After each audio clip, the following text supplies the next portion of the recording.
Like, I'll go in the bags, I'll get out the dirty gym kit. They should be doing that. If they want a clean gym kit, they should be giving it to me. And I know I'm making a rod for my own back, or I've already made the rod. I've already made it. I mean, my husband, he's mollycoddled as well. I do everything for him. He was mollycoddled off his mother, so he's just used to that.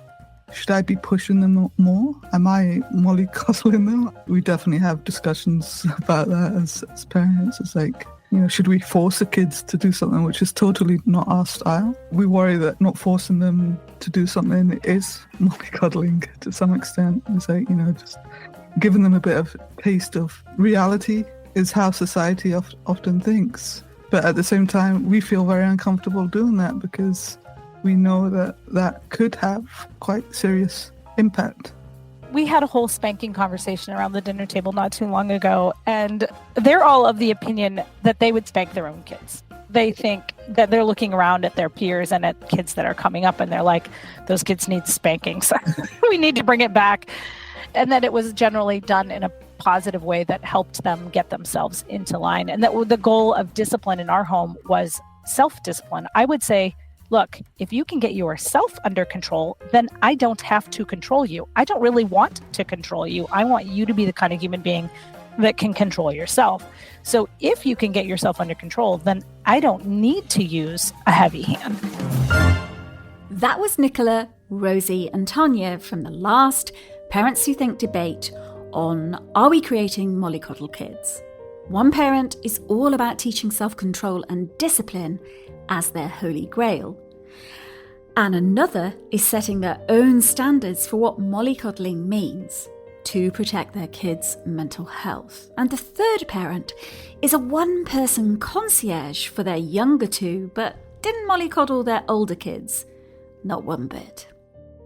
We're starting out today on episode 1 of 3 in our debate today on should schools teach about gender identity and sexual orientation. Now, before we get into it, let's do some PWT housekeeping. PWT, by the way, is shorthand for Parents Who Think. Welcome.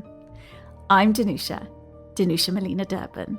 Now, if you're wondering how PWT debates work, and this is the first time we've met, circle back to the earlier episode called How PWT Debates Work. You'll get everything you need in that 10-minute episode. If you want to read something about me instead, pop over to my day job bio on danusiamalina-derben.com or find me on LinkedIn to connect, if that's your thing. For my night job, it's all over on the Parents Who Think Substack. Put the words Parents Who Think Substack in your search engine and it'll come up. Come for the content, stay for the community because it's building really nicely. You'd be ever so welcome over there. Now skip forward a tiny bit if you're a PWT regular. If you're new to the show, let me help you out in what to expect in this episode. Like any debate, there are standard segments to make sure everyone has their say in a set framework. I always have 3 guests join me to discuss each debate topic. What these 3 guests say is totally up to them, but I want them to get equal chance to put their views forward. Now, whatever topic we're debating, I guarantee they don't hold identical opinions, unless they switch how they think during the debate, which hasn't happened yet. Now, each debate topic is cut across 3 episodes. I'll tell you what's coming up in today's episode 1. Now, we start out with me sharing a short behind-the-scenes disclosure, followed by an intro to my guests, 3 parents from across the world. First, you'll hear their life stories in 200 words. After you've heard who debate guests are, we go to an intro to the topic, and then the Dishing the Dirt segment. I dish the dirt on my experiences of the debate topic. This episode, you'll hear about my journey with learning about gender identity and sexual orientation at school, and also of my experiences on this topic as I was growing up. If you didn't listen to the School for Mothers podcast, the legacy show PWT has rebranded from, you might not know that I'm mum to 10 brilliant souls. I'll be sharing experiences from within my own motherhood on this topic, from children, my children, who have consented to this information being shared in the public domain. I'm deeply grateful to be allowed to share this with you. Then we move to the Say It in 6 segment, which is 6 words that sum up guests' opinion on the debate topic. It's the nub of their argument. Then we get into the P that fits me segment. The P's guests choose from are predictable, progressive, and polarizing. This part is like a declaration, a stake in the ground. Now I'm setting a precedent by letting you in on the behind the scenes of this debate. Let's talk why this debate. Before Parents Who Think published the first debate, I spent at least a year developing the concept. I crafted segments and I compiled a list of hot button topics important to modern families, and I obviously researched these with parents. Now, today's debate was in the top 10. But whenever I scanned that list, I moved this one down. The word humdinger came to mind as I looked at it.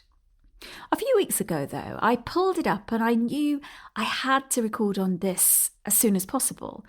I can't put a finger on what triggered that knowing. I mean, it isn't from the recent impacts of the Scottish Government's hate crime bill. Nope, I'd already started work on this debate back way before then.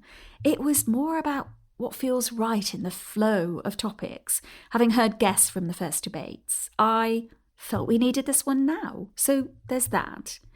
Then I want to mention about my experience of securing guests.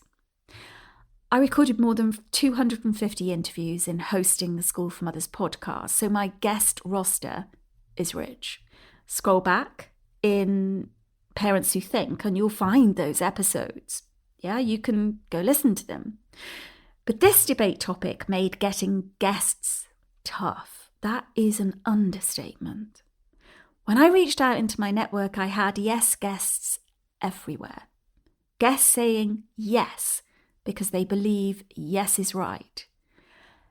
Then I discovered there were guests saying yes because they want to be seen to say yes. But off the record, they were saying no.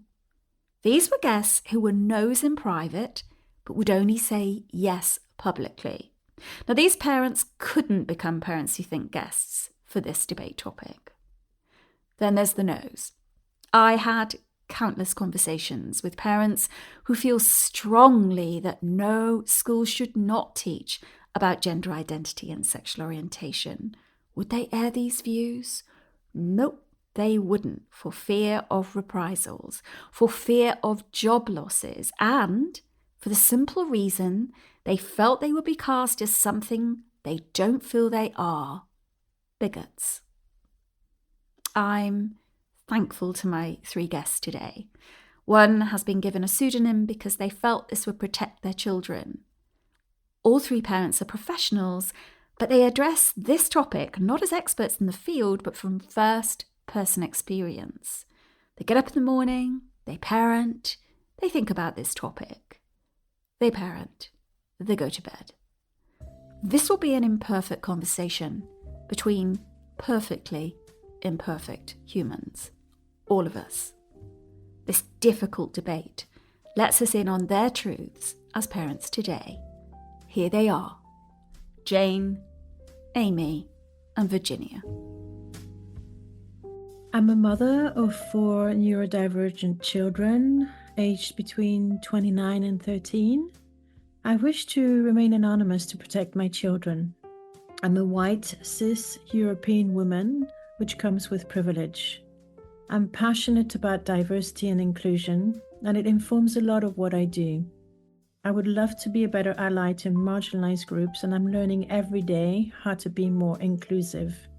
I'm constantly peeling off layers of prejudice in myself. And as someone in the self-development industry, I've come to realize that it is an industry that can be harmful to marginalized groups. I'm always striving to be a better person. I was educated on matters of gender by one of my children when they came out as transgender in 2017. I was pretty ignorant then, and I considered trans people weird.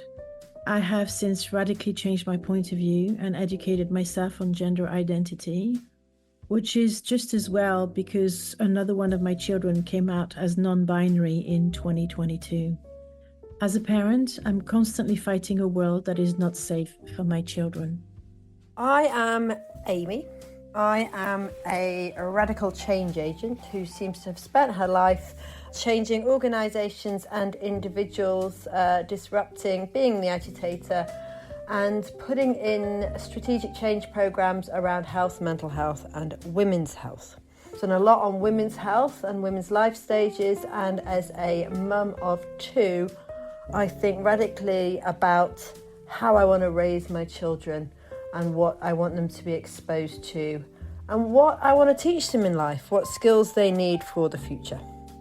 I'm Virginia, feminist Spanish woman living in Northern Ireland. I'm one of those people that refuse to call themselves feminist, but look at me now, literally a professional one. I am a mother of two kids. Eric is 7 and Nora is 6, and I have been 13 years with my partner Chris, who is Northern Irish. That explains why I'm here, although we met in Paris. Although I was very typically ambitious in the way I thought I wanted to shape my career and life, I had 2 degrees, a master's, working in corporate and all the things. I have been letting go of all those expectations and finding other ways to be truer to myself, which might be more ambitious if you ask me, or at least braver. I write, I work on my business, I have great friends, I enjoy making new ones, I read, I journal, I cook, and make lots of fun plans, and I find myself unlearning and relearning and being curious about new things, but always with feminist lenses. And I guess overall I'm in a moment in which I'm very grateful and full of joyful contentment with my life, and I think that allows me to be a better activist and mother and person. This debate isn't a general one about gender identity or sexual orientation. We're specifically looking at schools' role in teaching about this. It's important to remember that. There are times in this debate when we do take a broader view because we're bound to veer away from a tight school focus, but we have to do this in order to zone in again. Now let's see if I can outline this for us in a whistle-stop way that will almost certainly have major gaps in it. Oh, come on, it will. So forgive. We know it's contentious, polarizing, and evolving topic. So a glance at different perspectives on the appropriate role of schools in teaching about gender identity and sexual orientation shows that some advocate for comprehensive education and inclusivity, while others prioritize parental rights, age appropriateness, and religious beliefs. Now, since 2020, relationships and health education has been compulsory in all UK schools and sex education compulsory for all pupils in secondary education. In March 2023, the government announced it was bringing forward a review of relationships, sex and health education. That's RSHE statutory guidance. Prime Minister Rishi Sunak's acceleration of the RSHE education review came after Miriam Cates MP voiced concerns over what she calls age-inappropriate, extreme sexualisation and inaccurate sex education. Now, Cates also presented Sunak with a report outlining concerns that lessons were promoting trans identification and gave a disproportionately dominant place to LGBTQAI+ topics. Miriam Cates' concerns represented another chapter in the fraught history of LGBTQAI+ education in schools. Now, if you went to school in the UK in the 1990s, you grew up under the control of Section 28. It was a law that censored school books, the national curriculum, and saw teachers lose their jobs if they dared speak of this forbidden subject. The subject was gay people and in effect, any part of the LGBTQAI+ community. Learning environments were devoid of information or even the idea of LGBT lives. Section 28, by the way, was abolished in 2003. Now, current-day opponents of the teaching of gender identity in schools argue that it's not appropriate to teach children about issues that are inconsistent with the values or beliefs of their families or communities, and that this infringes on their right to freedom of religion. They argue that it's not the place of the state or public schools to teach children about matters that are at odds with the religious beliefs of their families or communities. They say it's inconsistent with the Education Act 1996, Section 406(1), which prohibits political indoctrination. The right to freedom of religion is a fundamental human right. Article 18 too, and also a protected characteristic under the Equality Act 2010, 3 in England. This means that individuals have the right to hold and express their own religious beliefs and to teach their children about these beliefs. Right? Now, while freedom of religion is a fundamental human right, supporters of gender identity and sexual orientation being taught in schools remind us that human rights are universal and that all individuals are entitled to the same basic rights and protections, regardless of their religion or their beliefs. And more. This includes the right to education, the right to be free from discrimination, and the right to live a life of dignity and respect. It's crucial to ensure that all individuals can exercise their human rights and that their rights are protected by the law. The exercise of one's freedom of religion may conflict with the rights of others or with the laws of the state. And in these cases, we must find ways to balance and reconcile these competing interests. Now, an equality impact assessment will be published in England when final guidance is issued later in 2024, following a consultation that closed just recently on the 12th of March 2024. Now, draft guidance was issued in England in December 2023, and I'll include a link to this in the show notes for this episode. Remember, Wales, Scotland and Northern Ireland have different guidance, but info about this is also in the same link I'll give you in the show notes. Okay. The controversy surrounding the teaching of gender identity and sexual orientation in UK schools highlights the complex and multifaceted nature of the intersection of law, politics and education. Our aim surely should be to build a society that's inclusive, just and conducive to the well-being and growth of every member. Let's move to a short Dishing the Dirt section where I tell you a little of my experiences of gender identity and sexual orientation as I grew up both at school and at home. Now, if you've listened before, you'll know I was adopted. What you might not know is that this couple, my mum and dad, had already adopted a child some 3 years earlier. Now, our young years together as siblings were relatively uneventful. We stood out as a pair because he was staggeringly tall for his age and I was shorter than average. That is an understatement.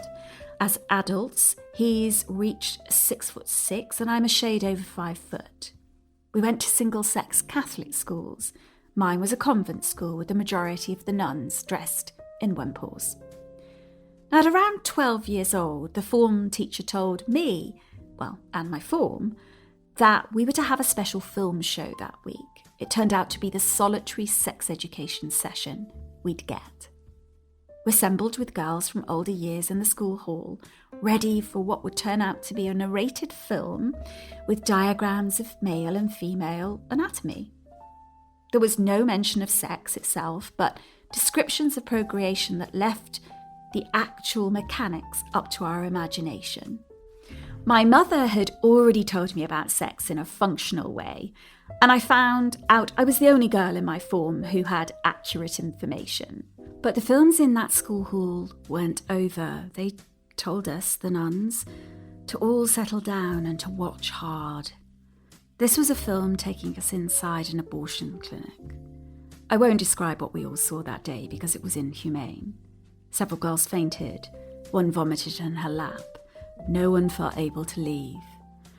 By the end of the film, we were shaken. This was a cautionary warning should we decide to err from the paths of the righteous. The narration included words about being evil and about being cast into hell. We were taken back to our form rooms, mute. Our parents weren't warned about or consulted over these films. They were simply consistent with the staunch Catholic faith of that school. I imagine the nuns felt they'd done a good day's work on behalf of the Lord on that particular school day. Meanwhile, as my brother hit puberty, he began to wear dresses and steal our mother's handbags. We lived in a sleepy Dartmoor village where sight of a strapping boy dressed in a skirt, handbag in the crook of his arm, troubled neighbours. News of his behaviour got around. My religious parents had confabs about what to do with him. My mother lectured him on masturbation, though I've no idea why they thought this might be a root cause for his dressing as a girl. I heard them talk of him being a transvestite. They said it in hushed tones. They later talked about this with Father Murphy and then a bishop. My brother was bullied on the buses we took to get across the moors to our respective schools, and on the journeys we shared, I tried to protect him. He was sensitive and introvert, trying out his gender identity well before this was in our vocabulary. I was a short-ass sister who didn't understand what was going on, but I knew he didn't deserve to be spat at and called vicious names. This was the start of a hard life journey for him. The correct pronoun as we know them today was he, him, but those years of being tortured internally and by others left their marks. Decades later, one of my sons, aged 2.5, drew an imaginary line down the centre of his chest and said, "It's like this, Mummy. This side is girl and this side is boy." It was obvious that later when he asked to be called Lucy when he wasn't in school, I said of course. I was mother of 4 sons at this stage, so this meant buying girls' clothes so that he could try out what this felt like. He loved being in the company of girls, enjoyed shopping with me, and loathed the sports his brothers gravitated towards. His siblings ribbed him a tiny bit at first, but stopped once they were asked to show kindness. They stuck up for him when their friends sneered. There was this pivotal moment when he decided to dress as Lucy, hairband and all, in the holidays, and out publicly in the town we lived in. By now, he was 8. As a mother, this was troubling, as I knew the treatment he might get. He insisted, and the reception was mixed. As he became an adolescent, he was less vocal about being a girl and settled more into questions about his sexual orientation, although I'm his mother, and as much as we're close, as if I'd really know what went on for him. He's a happy gay man, settled in and at peace with who he is. You'll hear snippets from him in this debate. Let's move straight on to the Say It in 6 segment with Virginia, Jane and Amy. Virginia, what is your Say It in 6? When you know better, you do better. Say a bit more about that. I think in this topic in particular, there is an element of fear of knowing, but I think it's important to educate the population, and that starts from childhood, about the world we live in and the realities of the world we live in, because that is what it's going to allow us to, in a much more natural way, accept that diversity and be compassionate and understand ourselves better, the people we live in better. So obviously that is not my quote. It's from the amazing Maya Angelou, but it's so true. And I've seen that in my own journey in every aspect of social justice. I've seen that the more I've learned, the more naturally it came to me to be more curious and wanting to learn more, but also to be a better ally and also to be better and more fair with myself. We'll return to Maya Angelou in a moment. Here's Jane and her Say It in 6. My Say It in 6 is, it's none of your business. someone else's gender is none of your business. That's what I mean. Yeah. So I don't mean to be rude. I just mean to put the importance where it needs to be. And for me, that means you don't have an opinion on someone else's gender or gender identity or gender fluidity. You're here to listen, not to give an opinion. Let's take it to the debate question, which is, should schools teach about gender identity and sexual orientation? How does your Say It in 6 link with that? So as a parent, your opinion about whether schools should teach that doesn't come into it because it's bigger than you. It's in your interest, the interest of your child.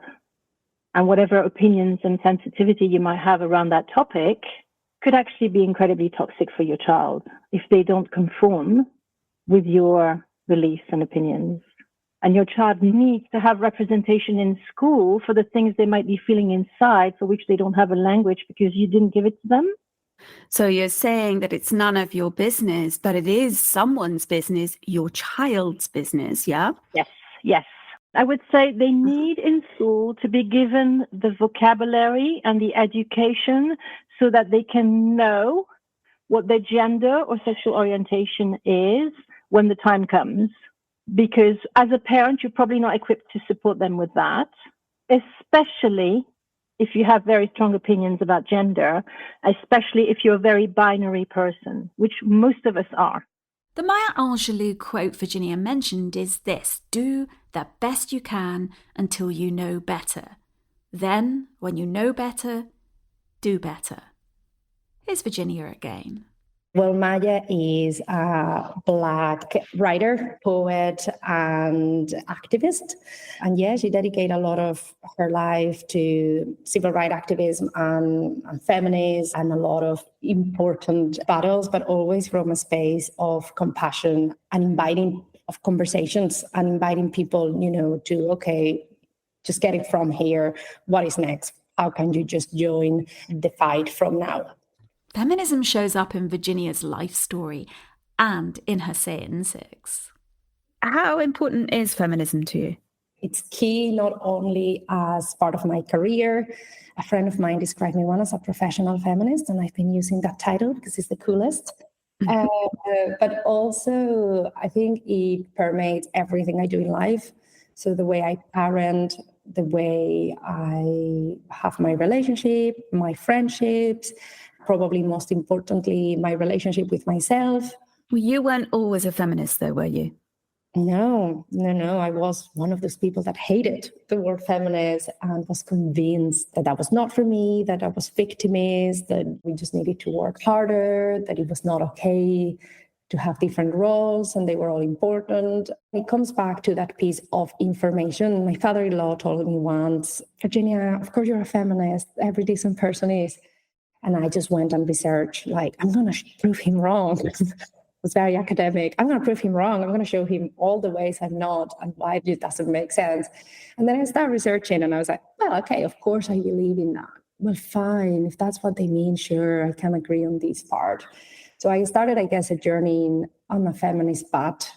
Okay, I'm a feminist, but I don't believe in this or this, or I don't hate men. I don't believe in positive discrimination or a lot of other things that I guess in that moment scared me or felt too big. But I think once you open that door, the more you know, the more you care and the more you want to know. So it led me to keep having conversations and to reading and exploring and challenging my own views and where they came from. And it's been a fascinating journey. And I mean, I don't feel like I'm at the end of it. Yeah, that's why I asked you about your feminism and how you came to it, because I'm guessing that people might jump to the conclusion that you've been a strident feminist for all your life and, you're a professional feminist because of that, and that frames your opinion around this debate topic. But actually, that's not your journey, and you are walking the talk of when you know better, you do better. Let's hear where Amy takes this. My Say It in 6 is time, life skills, appropriateness, sensitivity, untested, and playground. For the keen amongst us, they'll notice that. Say it in 7. Why those words and not a sentence? So why not a sentence? Because I hadn't thought about writing that in a sentence, which would have been far more logical. I had thought about this in what 6 areas would I make my argument in. So for me, my first thought was there's so limited time at school for our children as it is, and so much to learn. Why would we put this onto the curriculum at an expense to other things? School is also there to educate and to set our children up with the life skills to be thriving members of our planet, humanity, society. But if we're teaching gender identity, we're not teaching something else. And for me, life skills are about money, financial literacy, emotional literacy, looking after ourselves, nervous system regulation, being able to handle change, being able to process trauma in what is, rapidly becoming a war-torn planet, are actually life skills that I think are more relevant and would want my children to learn more at school than a debate about gender identity. Virginia's a clear yes to should schools teach about gender identity and sexual orientation. She bangs that home in upcoming episodes, but we can hear where she's coming from in her Say It in 6. Jane is a middle finger to anyone having opinions about anyone's gender identity and sexual orientation, and is a big yes to this and sexual orientation being taught about in schools. Amy is a no. And in the next episode, you'll hear her reasons why. But for now, she lists off 6 reasons for why she's against this. These parents really do put a stake in the ground and say, this is my opinion. There are many, maybe like it, but this one is mine. In episode 2, you'll hear these 3 parents go deep into their opinions in the Get Up on Your High Horse segment. Let's get into the P that fits me segment, though. I'm curious which P each parent chooses. Now listen to how ahead of myself I get. The P that fits me, which are you? I'm pretty sure I know. Well, it should be progressive, but I think a lot of people will find it polarizing. And that saddens me. It shouldn't be a polarizing debate. What do you think your opinion is, though? Progressive. Yep. So you see yourself as progressive. I can't help thinking that because that's what's all over the internet. That's what's all over, in politicians' mouths everywhere. What's all over the internet? There has been in the UK almost like a witch hunt towards transgender people. So that's what's polarizing, and it's become a political issue, which really upsets me because actually it's human rights. It's not politics. How does that witch hunt relate to whether get my teeth in a sec, whether schools should teach about gender identity and sexual orientation? Because it's obviously the two, isn't it? Because the more educated you are on these topics, the less intolerant you're going to be, the less bigot you're going to be. And there's already a lot of bigotry even still in schools, in children, because it's instilled in them by their own parents. So we need to start somewhere. This isn't the moment for me to ask what's on the tip of my tongue. Why is Jane assuming school teachers are less bigoted than parents and can teach this? We get into this in the next episode. What's the P that fits me for you? For the P that fits me is predictable. Now, again, I spent quite a lot of time thinking about how to answer this question. My first was progressive. And then I thought, well, actually, I don't think my viewpoint is progressive. Most of the parents I speak to behind closed doors actually, in my experience, share similar views, that they don't think this should be in the classroom. So I think it is predictable. The difference is that this is so charged as a topic in our society right now. So I think it's that kind of unspoken, not raising head above the parapet. So my initial thought was, yeah, this is really progressive. We shouldn't be teaching it. And then I thought, well, no, I have this conversation with people all the time, actually, who are concerned about it. I actually have friends where schools have put in gender identity topics into the curriculum, made sure their children are excluded from it. So I think my viewpoint is predictable, but probably not widely shared because people are concerned of the fallout of sharing that view publicly. And I love the distinction that you're making. This is a topic that parents, well, generally people are talking about, but specifically parents are talking about because we're having to navigate this if we've children in schools. Exactly. And that's the point about this. The question was, should this be taught in schools? And actually, it's the in schools that narrows this down. The answer is, I don't think it should. I asked Amy about fallout. I think one treads very carefully about talking about gender identity, because especially if you are seen to promoting a pro-women view, then you can get backlash. I mean, we see it online with trolling and people who are very pro-woman. Where we've got to with this debate, in my opinion, is it's an or, right? You're either for women or you're for the trans community. We've lost the ability with lots of things in life to have an and, it's a polarized or. So my experience is, and I work a lot in women's health, is if I stand up and talk about women's health, I am seen to be doing that at the expense of intersex or the trans community, as opposed to I can be supportive of women and the intersex or trans community. So I think because there have been very, very public instances of women being called TERFs or trolls or losing their jobs over their views. I mean, we can see what's going on in Scotland with the hate crime bill now. This is a topic that many people feel very uncomfortable about talking about publicly for fear of backlash from different groups who have different views. Here's Virginia on her P that fits me. I feel like my views are progressive. And that was a very fascinating question for me, because I was like, I hope it's just a normal, but no, I think it's still today progressive. And I laugh because I imagine a lot of people will think it's polarizing, but no, after reading the descriptions, I think sadly it's not predictable, but yeah, I'll say it's progressive. This not being sensitive, in my opinion, to be just predictable, that would be an utopia. I wasn't expecting this. It's in a highly sensitive area, yeah? What? But why is it so sensitive? It's not the topic itself that's sensitive, although, of course, it is incendiary. I mean, we know that. It's a controversial topic in itself. Yeah. So pretending it's not sensitive, emotional, and, brutal for some people, I think it will be diminishing the experiences on a lot of them. So no, I do think it is sensitive, and it has to be taken, be treated with that sort of respect of, we're talking about the lives of others and the right to fully experience and how they experience the world and how they experience life and how they are perceived in the society. So I hope we get to a point in which, that would not be sensitive. That would be just common sense and everybody would be on the same page. But sadly, I don't think we're there yet. In the end, 2 guests say their opinions are progressive and 1 predictable. I couldn't have guessed this when I chose these parents to take part in this debate. Now, how about you?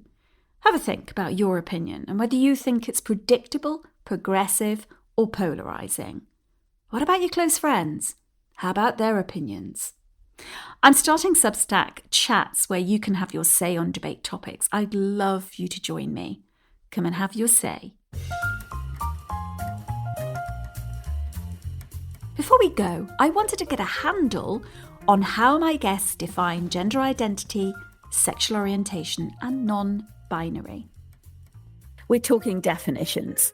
I think in order to understand gender identity, you need to understand the difference between sex and gender, which again, I feel it's a big part of the problem in this debate, that people don't even understand those differences. So sex would be the biological part, and that's not only the genitalia, it will be chromosomes and, hormones, and that has to include intersex people, so it's male and female and intersex.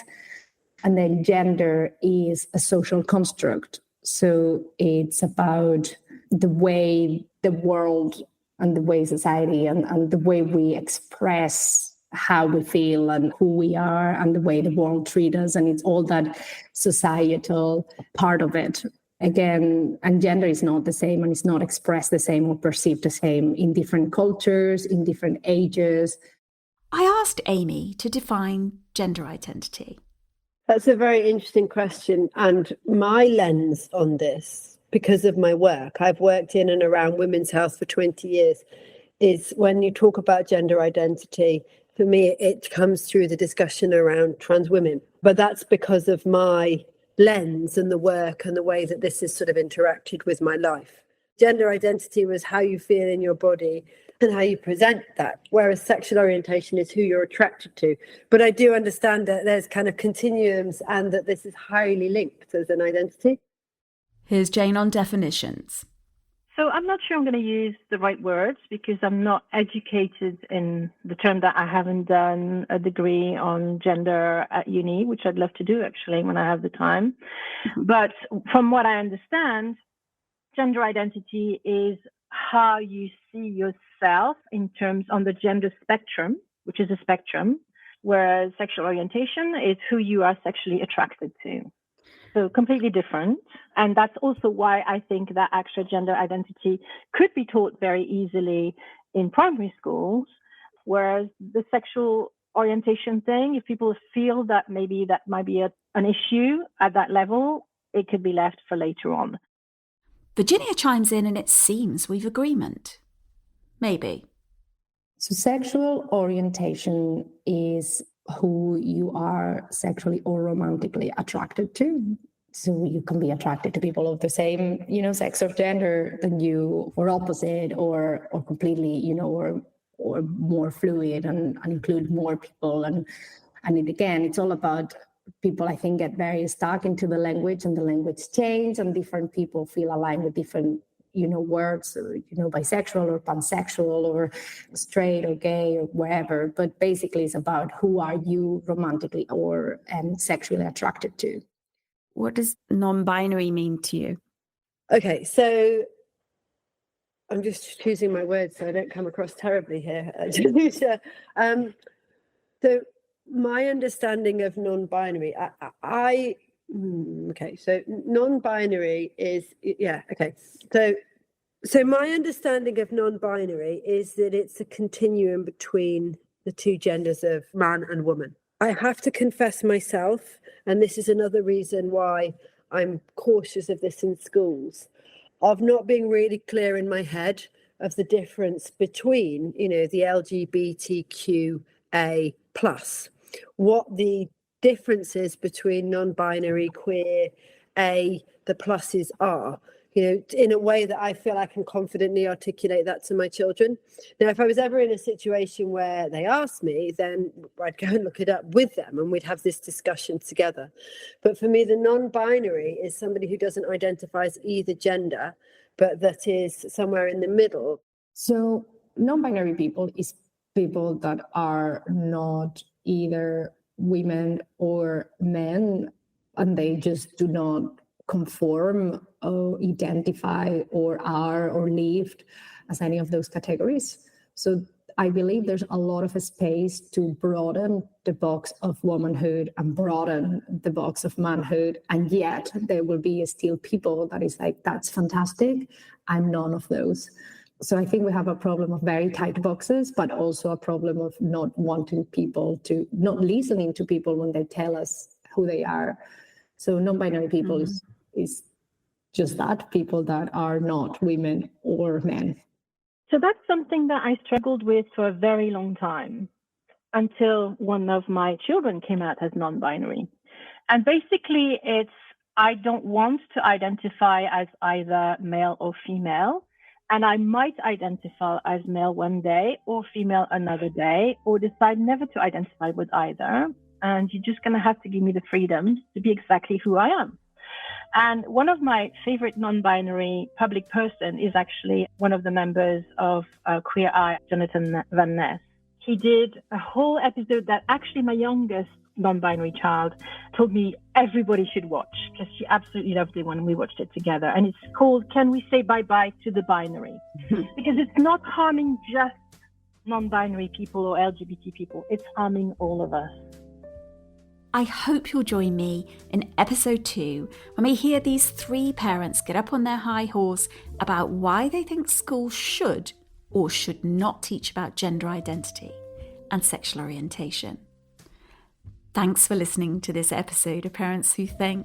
If you'd like to react in some way to something you've heard, come on over to the Parents Who Think Substack community or on our YouTube page called Parents Who Think. Thanks for being such a great supporter of the show, and tune in next week for more valuable debate from PWT.